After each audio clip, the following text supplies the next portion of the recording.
신약 마태복음 13장 44절 한 절 말씀입니다. 다 잘하시면 함께 한 목소리로 봉독합니다. 같이 읽습니다. 천국은 마치 밭에 감추인 보와 같으니 사람이 이를 발견한 후 숨겨두고 기뻐하며 돌아가서 자기 소유를 다 팔아 그 밭을 사느니라. 아멘. 제가 이 예화를 했나 안 했나 지금 기억이 가물가물한데요. 헌신예배 때 한 것 같기도 하고, 제 큰아들이 6월 달에 제대를 하는데, 그 아이가 오면 제가 이 예화를 들었다고 얘기하지 마십시오.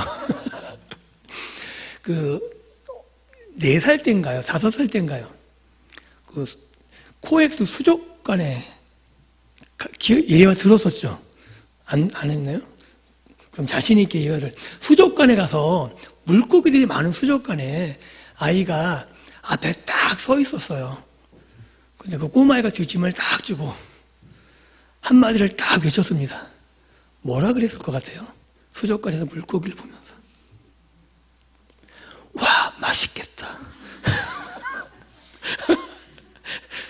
옆에 있던 사람들이 다 뒤집어졌어요.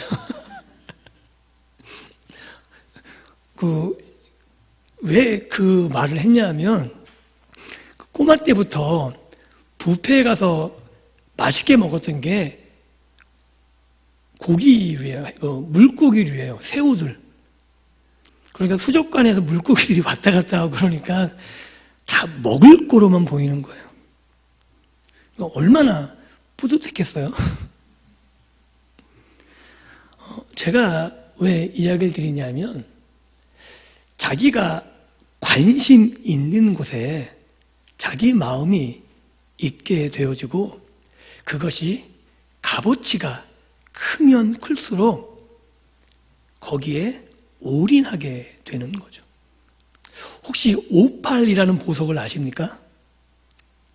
정말 볼품없어요. 그죠? 그런데 그 58을 사람의 손에 꽉 쥐고 있거나 아니면 따뜻한 곳에 두면은 엄청나게 아름다운 보석이 돼요. 왜냐하면 그 보석이 온도에 반응하거든요. 그래서 찬 곳에 있으면 그냥 돌 같아서 그 보석의 가치를 알지를 못해요. 그러니까 그 보석이 58인지 아는 사람만 그것을 획득할 수 있는 거죠. 오늘 우리가 함께 나눌 말씀은 너무나 익히 잘 아는 밭에 감추인 보화입니다. 배경 설명을 잠깐 하자면, 이 이야기는 가상의 이야기가 아니고 예수님 당시에는 실제 많이 일어나는 예화를 예수님이 들고 있는 거죠. 왜 이게 가능하냐면, 예수님 당시에는 금고라는 게 보관에 있지도 않았고 은행이 없었어요. 그래서 가장 귀중한 것, 안전하게 보관할 곳이 어디냐면, 일반 사람들이 생각할 때에는 땅속이 서민들이 생각하기엔 가장 안전한 곳이죠. 또한 이 당시에 전쟁이 굉장히 횡행했기 때문에, 전쟁이 많아서 많이 황폐한 곳이거든요. 언제 전쟁 나서 죽을 줄도 모르고 전쟁 나서 내 삶의 터전이 옮겨질지도 모르는 상황에서 이 보화를 둘 만한 가장 안전한 곳은 사람들이 모르는 땅속이라고 생각했죠. 그래서 땅속에 보화를 묻었는데, 내가 이것을 묻은 것을 가족들이 그나마 알고 있으면 다행인데, 가족들에게 알리기도 전에 전장에서 죽으면 어떻게 돼요? 그 보화는 정말 땅속에 묻힌 보화예요. 그래서 기억이 없는 거죠. 그러다 정말 개간하다가 우연히 발견되는 경우들이 종종 있었어요. 그래서 예수님이 실제로 이런 비유를 들고 계신 거죠. 그 보화를 발견한 사람은 대부분 지주들, 땅 소유주가 아니라 소장농들이라 그러죠. 지주는 일을 안 해요. 왜냐하면 소장농들이 소출을 한 것들, 빌린 대가를 가지고 먹고 살기 때문에 일을 안 하는데, 소작농들은 그 땅을 빌려서 일하지 않으면 먹고 살 수가 없거든요. 그래서 그 보화를 발견하는 사람들은 대부분 소작농들이죠. 그렇기 때문에 땅의 주인이 아닌 거예요. 그래서 문제가 발생해요. 왜냐하면 이 보화가 누구 거냐 하는 문제가 발생하게 되는 거예요. 그래서 지혜로운 사람이면 내가 보화를 발견했다는 얘기를 안 하죠. 왜냐하면 땅에 소속된 거니까. 그래서 그 보화를 숨겨두고 어떻게 해요? 그 밭을 살려고 그러는 거예요. 그런데 이 밭을 사려는 행동은 그 당시에 많은 사람들에게 이해가 되지 않는 행동인 거죠. 왜냐하면 유대 땅은 비옥하지 않습니다. 순 돌짝밭이 많고, 그리고 수많은 땅 중에 내가 밭을 가꿔서 소출을 얻을 만한 땅은 많지 않아요. 그래서 유대인의 농사법은 우리는 밭을 갈고 씨를 뿌리잖아요. 근데 거기는 씨를 먼저 뿌리고 밭을 갈아요. 그래서 수확할 확률도 많이 적은 땅이에요. 그러니까 내가 이 밭을 산다 그러면 옆에서 다들 말리는 거예요. 야, 그 밭 사서 뭐 할 건데? 언제 전쟁 날지도 모르고, 또 그 밭 사가 소출 안 되면 다른 데로 옮길지도 모르는데 그거 사서 어떡할 건데? 그래서 조금만 생각을 하게 되면 절대 그 밭 못 사게 다 뜯어 말리게 되는 거죠. 그런데 그 밭을 살려는 사람은 그 밭에서 내가 농사를 짓기 위해서 사는 게 아닌 거잖아요. 뭐 때문에 사는 거예요? 땅 속에 보화. 누구만 알고 있어요? 나만. 얘기를 왜 못해요? 소문나면 빼앗기잖아요. 혼자 끙끙 앓는 거죠. 그래서 밭을 자기 걸로 확보한 다음에야, 그제서야 이 사람이 왜 그 밭을 샀는지 알게 되는 거죠. 이 보화 비유는 굉장히 간단해요. 이 보화를 예수님이 천국이라고 말씀하셨죠. 천국은 자기 모든 것을 팔 정도로 값어치가 있는 거다. 이러면 설교 끝입니다. 다 끝났어요.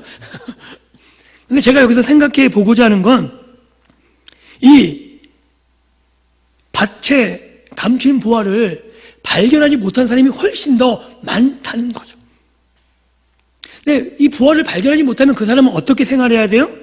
그냥 농사를 져야 되는 거예요. 왜냐하면 그 보화를 발견하지 못했으니까 먹고 살기 위해서 뭐 해야 돼요? 땅을 읽을 수밖에 없는 거죠.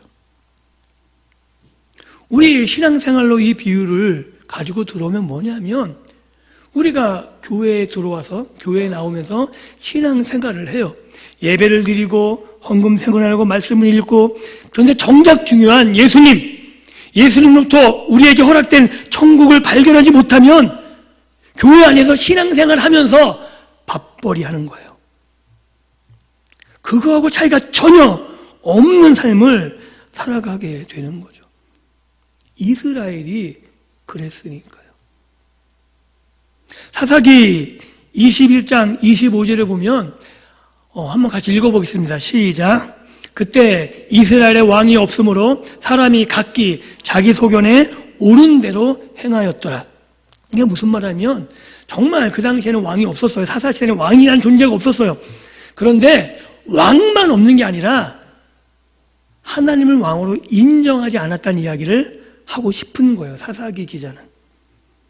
하나님이 왕이신데, 하나님이 왕이셔서 이스라엘에 인간 왕은 필요하지 않은데, 사람들은 인간 왕이 없으니까 눈에 보이지 않는 하나님을 왕으로 인정하지 않는 시대. 하나님을 인정하지 않으니까 어떻게 돼요? 그 가치를, 천국의 가치를 모르니까 이웃 나라처럼 자기 힘으로, 자기 능력으로 살아가려고 하다 보니까 게임이 안 되죠.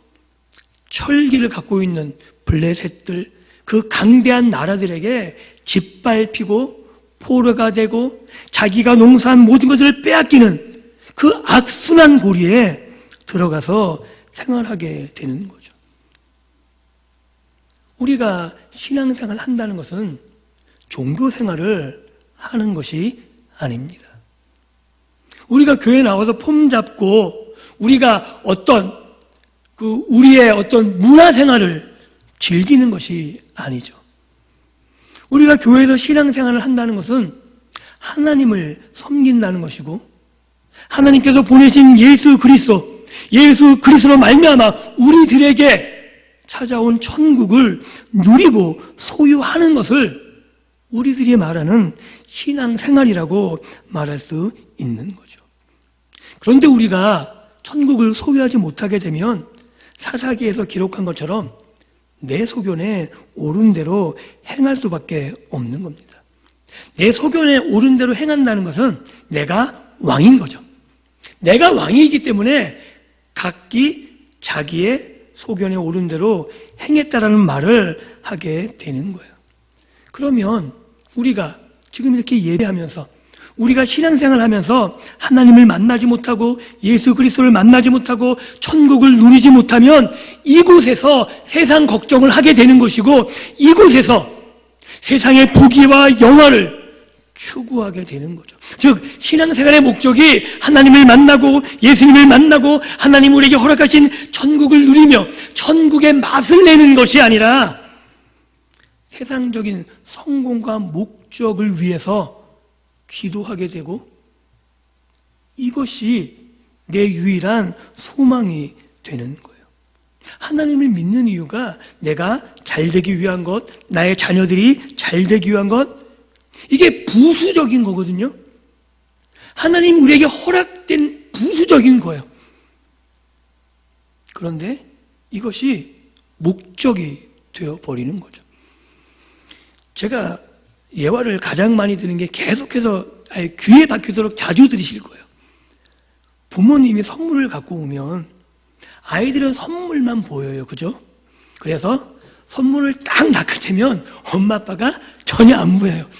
그 선물 장난 삼아서 엄마 아빠가 하나 달라 그러면 어떻게 돼요? 난리가 나죠. 그냥 뒤집어주고 막 다리 막 굴러가면서 와 그러고, 누가 줬는데. 근데 아이는 부모가 보여요? 안 보여요? 전혀 안 보여요. 주객이 전도되는 거죠. 우리도 마치 그렇다는 거예요. 보화를 발견하지 못하면 우리가 왜 예배를 드리는지, 우리가 왜 헌금을 하고, 우리가 왜 성경을 읽으며, 우리가 왜 기도를 하는지 주객이 다 뒤바뀌어지는 거예요. 하나님의 나라를 위해서 우리가 살아가야 되는데 내 힘으로 그것이 부족한데, 내가 정결하지 못하고 내가 경건하지 못하고 내 힘으로 하나님의 뜻 가운데 행할 수 없기 때문에 하나님의 도우심이 필요해서 은혜를 구해야 되는데, 그건 온데간도 없고, 하나님 내가 이번에 이 땅을 사야지만, 아니 내가 이번에 이 집을 사야지만, 아니 이번에 내가 어느 회사에 들어가야지만 하나님과 거래하기 시작하는 거죠. 그래서 신앙생활이 하나님과의 거래의 도구로 바뀌어가기 시작합니다. 그래서 잘 삐지게 돼요. 하나님이 조건을 들어주시면 하나님이 은혜가 많이 임한 것처럼 느껴지기도 하고, 그러다가 나에게 고난이 찾아오고 어려움이 찾아오면 하나님이 왜 나에게 이런 시련을 주시는지, 그리고 왜 나에게만 이런 시련이 오는 것 같은지, 그래서 심히 하나님께 삐짐을 경험하게 됩니다. 그런데 중요한 건 밭에 감추인 보화가 있다는 것. 왜냐하면 여러분들은 이 밭에 감추인 보화의 비유를 통해서 여러분들을 이야기하자면, 여러분들은 어쨌든 보화가 숨겨진 밭을 사는 사람들이잖아요. 즉 신앙생활을 하지, 즉 예수님을 모르는 사람들은 이 밭이 뭔지도 모르는 사람들이고 밭에 와본 적도 없는 사람들이라면 최소한 여러분들은 그 밭을 일구고는 있다고요.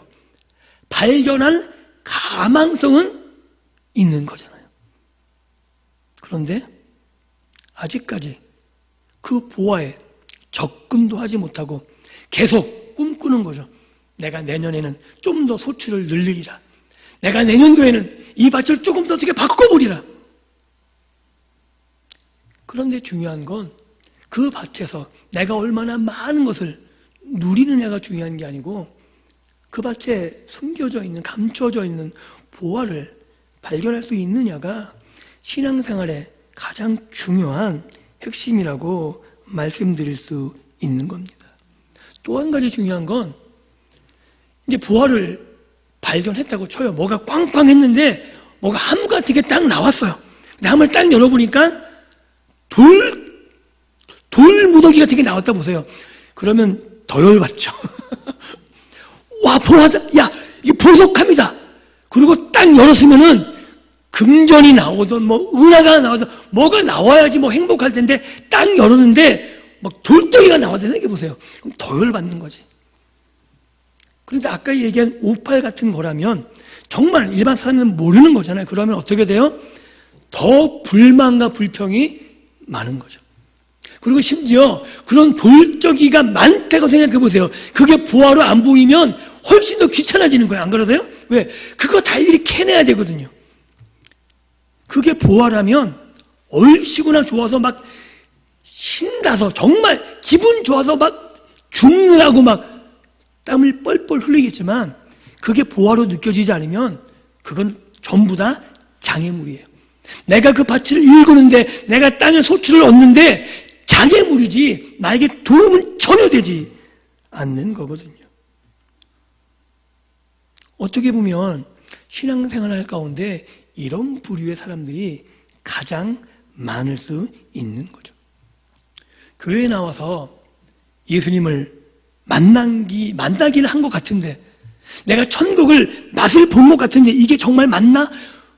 왜냐면 내 삶이 더 어려워진 것 같고 힘든 것 같고 예전에는 죄로 느껴지지 않은 게 교회 다니다 보니까 이것도 죄라 그러고 저것도 죄라 그러고 죄송하지만 성경 읽으면 행복하지 않습니다. 왜요? 내 죄성이 너무나 많이 잘 드러나거든요.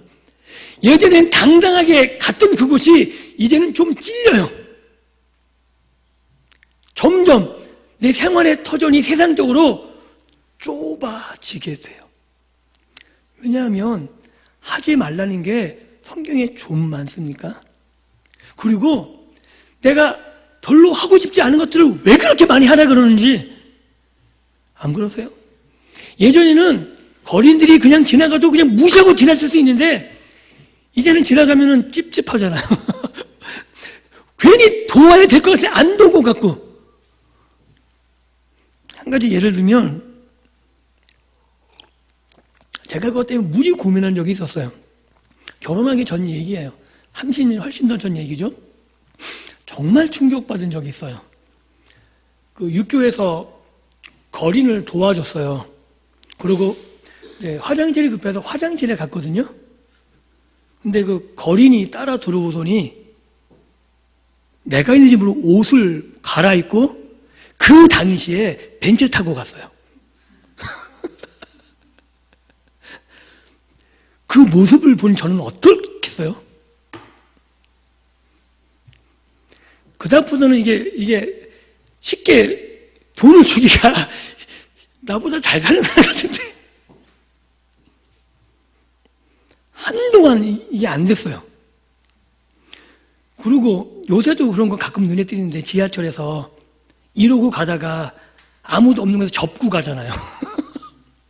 그거는 몇 번들 보시지 않으셨나요? 저는 그거 자주 보거든요. 그러면 어떤 생각을 하게 되냐면 그걸 내가 주는 게 맞는 거야? 고민해요. 그러다가 제가 성경을 통해서 어떻게 바뀌었냐면 나보다 부자건 말건 관계없이 주자. 그리고 누군가가 나와 같은 걸 본 사람이 와서 고민하면 당당하게 얘기해요. 줘라. 주는 사람이 부자다.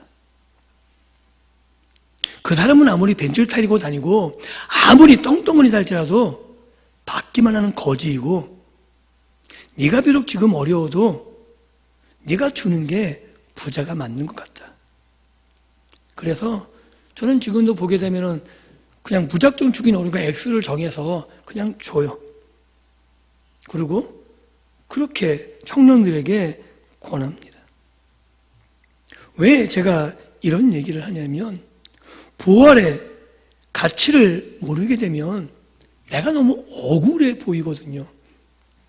그래서 신앙생활 하는 게 이게 정말 옳은가? 나만 손해보는 거 아닌가? 내가 예수를 믿는 게 과연 제대로 믿고 있는 건가?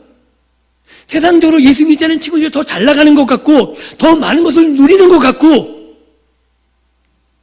내가 그들과 비교하면 내가 더 못난 것 같고 내가 사회적으로 더 낮은 위치에 있는 것 같은데 이래가지고 내가 전도가 되겠나? 내가 이래가지고 하나님의 영광을 높인다고 말할 수 있겠나? 하는 생각을 하게 되죠. 여러분들 어떻게 생각하십니까? 서울대 의사고 아니면 돈이 수백억 대 자산가에서 여러분들 어떻게 전도하시겠어요? 예수 믿어서 나처럼 되라고 전도할 용기 있으십니까? 어떠세요? 만약에 그들 앞에서 나처럼 예수 믿으라고 하는 용기가 없다면 아직까지도 천국의 가치를, 진정한 보화를 발견하지 못한 사람이라고 저는 단언하고 싶습니다. 왜냐하면 여러분들은 그들 앞에서 당당하게 나와 같이 돼서라도 예수를 믿으십시오 그렇게 전하지 못한다는 것은 우리들의 가치가 아직까지 세상적이기 때문인 거예요. 이 세상의 가치가 전부가 아닌 걸 알게 되면 사도 바울과 같이 자기를 신문하는 왕 앞에서 당당하게 얘기할 수 있는 거죠. 지금 내가 이렇게 갇힌 것, 내가 손에 묶인 것 외에는 이 자리에 있는 모든 사람들이 나와 같이 되기를 원한다라고. 이 고백이 저와 여러분들에게 있기를 주님의 이름으로 축복합니다. 우리가 이 보화의 가치를 모르면 당당할 수 없는 거죠. 왜냐하면 하나님이 여러분들에게 주신 소명이 있거든요. 그 소명은 이 땅에서 여러분들이 잘 돼야 이루는 게 아니고 여러분이 예수를 믿었기 때문에 여러분만이 세상에 나가서 천국의 맛을 낼 수 있다는 거예요. 예수님이 산상수훈에서 이렇게 얘기하시죠. 소금이 맛을 내리면 무엇으로 짜게 하리요? 소금의 가장 중요한 거는 맛을 내는 거예요. 다른 그 무엇으로 대체할 수 없는 그 맛, 여러분만이 낼 수 있는 그 맛이 있어요. 천국의 맛. 그 세상에 어떤 가치, 돈과 권력, 명예를 가지고 나타낼 수 없는 그 맛을 여러분은 내셔야 돼요. 어떻게 낼 수 있어요? 보화를 발견해야만. 예수를 진정으로 만난 자들만 낼 수 있는 천국의 맛이 있는 거예요. 그것은 돈으로도 권력으로도 명예로도 세상에 주는 그 어떤 것으로도 흉내낼 수 없는 맛입니다. 사랑하는 성도 여러분, 그래서 이곳에 와서 여러분들은 세상적 가치 이런 것들을 추구하는 것이 아니라 천국의 맛을 여러분들이 먼저 경험해야 되지 않겠습니까? 하나님으로부터 오는 그 천국의 위로와 은혜와 평강들, 이런 것들을 경험해야 그것을 가지고 나가서 동일하게 나와 같이 되기를 원한다라고 전도할 수 있지 않겠습니까? 만약에 이것이 없다면 우리는 보화를 눈에 두고도 그것이 보화인지 모르면 장애물이 되어서 불만과 불평, 이놈의 밭이 왜 이렇게 이런 쓸데없는 게 많다고 외칠 수밖에 없는 소장농처럼 진정한 보화인 예수 그리스도가 하나님이 허락하신 정말 천국이 우리 안에 있음에도 불구하고 우리는 불만과 불평으로 살아갈 수밖에 없는 거죠. 예수 믿었더니 오히려 힘들기만 하다고, 예수 믿은 내 생활이 나아진 게 전혀 없다고. 사도 바울 아십니까? 그가 예수를 믿어서 달라졌죠. 달라졌는데 우리가 세상적으로 보면 비참할 정도로 달라진 거예요. 아주 좋은 방향이 아니라 맨날 얻어 터지죠. 가는 곳곳마다 쫓겨다녀야 되죠. 비난과 조롱과, 결국은 우리야 순교라는 영광이라 말하지만 세상적으로 보면 그냥 왕 앞에서 난도질당해 죽었거든요.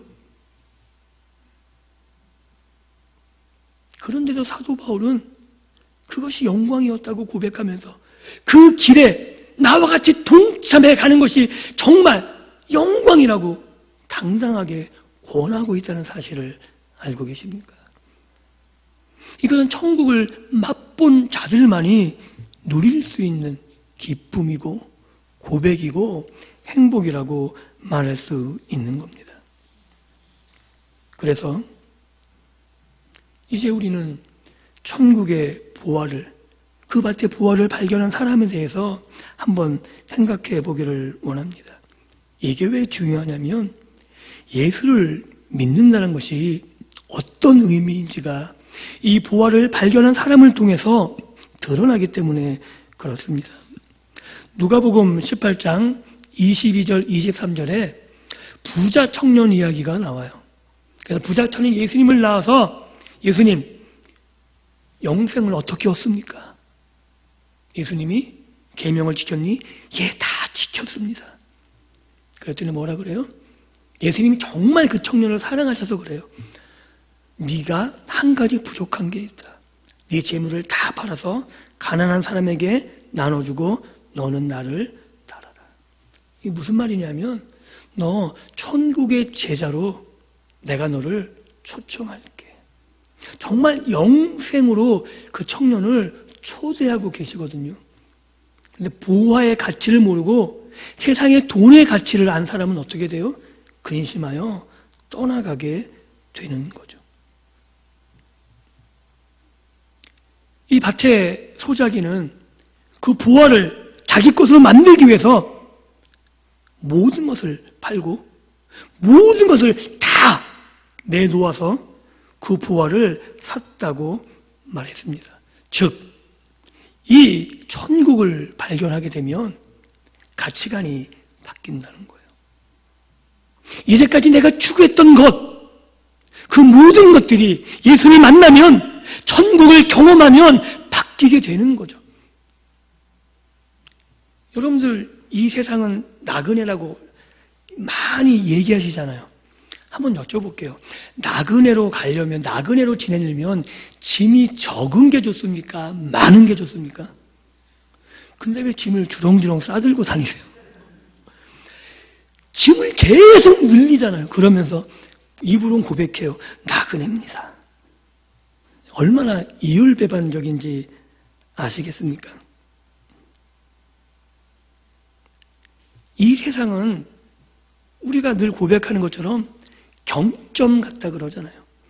영혼에 비해서. 그런데 우리는 자꾸 우리의 짧은 인생이 전부 영혼처럼 느껴지는 건 뭐냐면 진정한 영혼을 경험한 적이 한 번도 없습니다. 저 또한 마찬가지예요. 이 인생이 전부인 것 같고 영혼인 것 같아요. 근데 성경은 늘 우리에게 말하고 있죠. 영혼을 준비하는 곳이라고. 우리가 가야 될 천국, 하나님이 예비하신 그곳을 이 땅에서 준비하는 거라고요.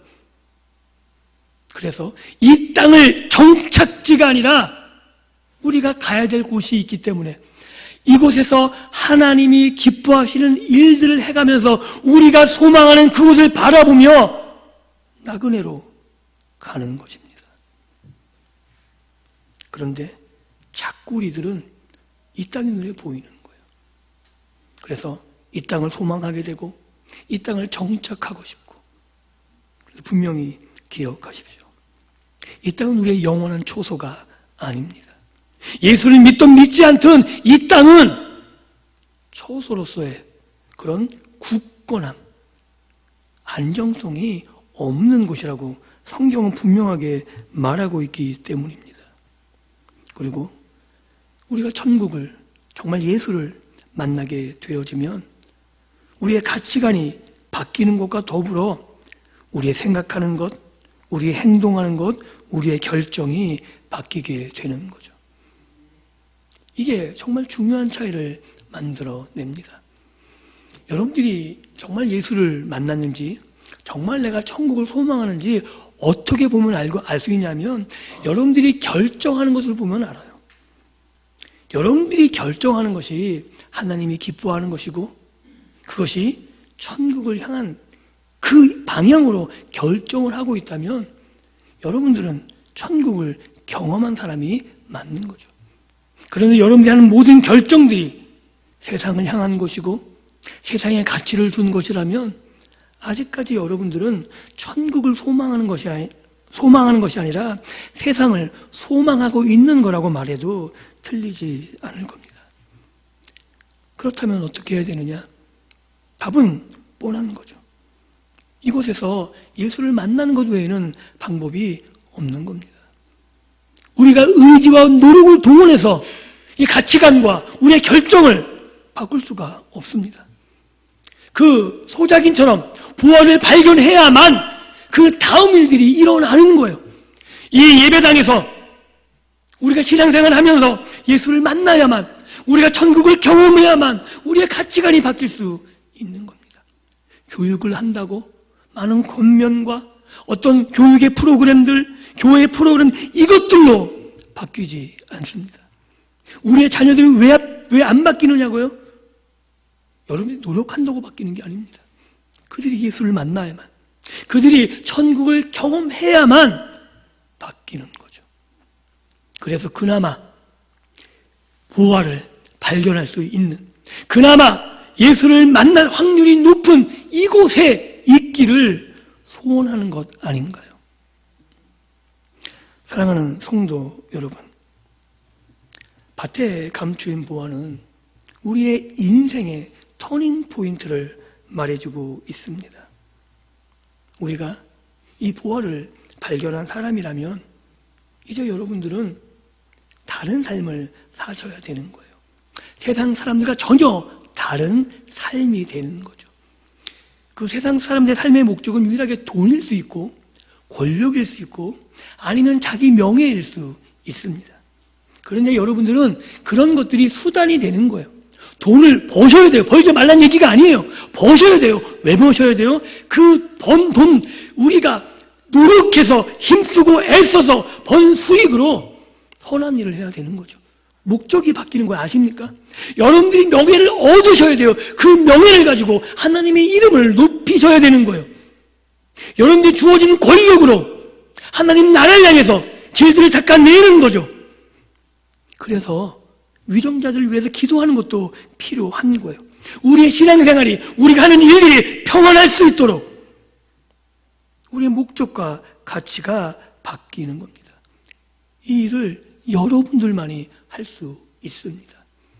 여러분만이 예수를 경험했고 천국을 경험했기 때문에, 그 맛을 알기 때문에 그것을 가지고 나가서 동일한 맛을 내야 되지 않을까요?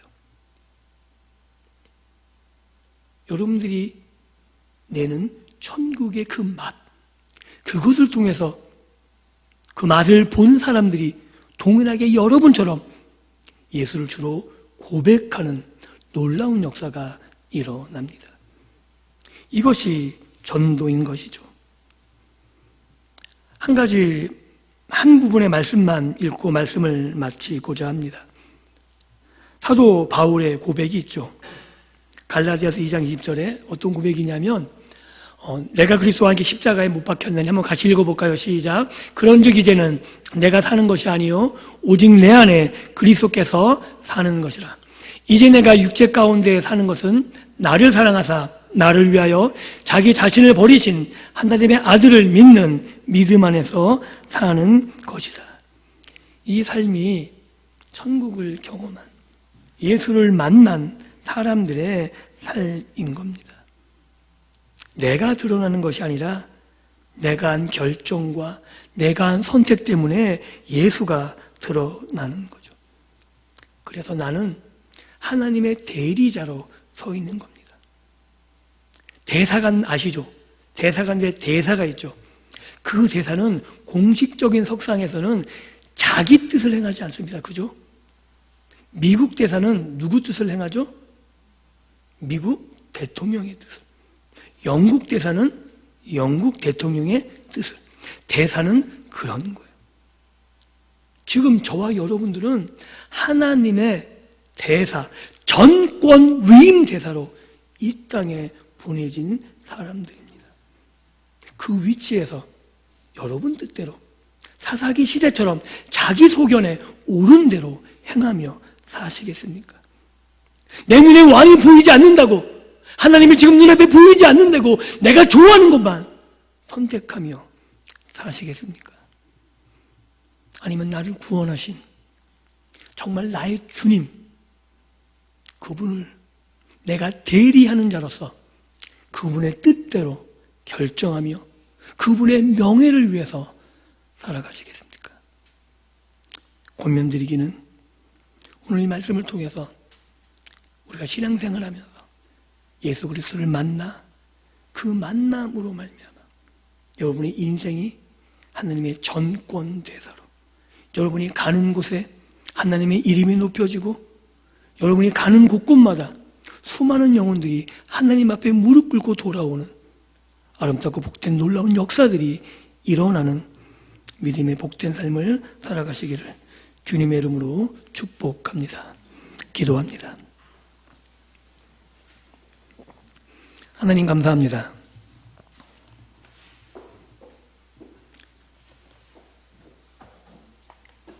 밭에 감추인